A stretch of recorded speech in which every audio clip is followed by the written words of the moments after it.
नमस्कार, सत्यदर्शन न्यूज मध्ये आपले स्वागत आहे। मी पायल शहा। एक नजर टाकूया आजच्या ठळक घडामोडीवर।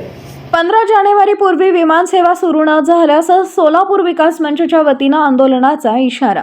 सोलापूर होटगी विमानतळाचं नूतनीकरण होऊन 4 महिने लोटले।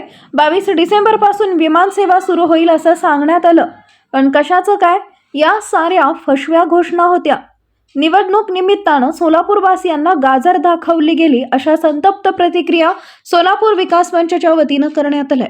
आज विकास मंचच्या जिल्हाधिकारी वतीनं कार्यालयासमोर एक दिवसीय लक्षवेधक आंदोलन करण्यात येत असून विकास मंचचे स्थानिक पदाधिकारी उपस्थित होते।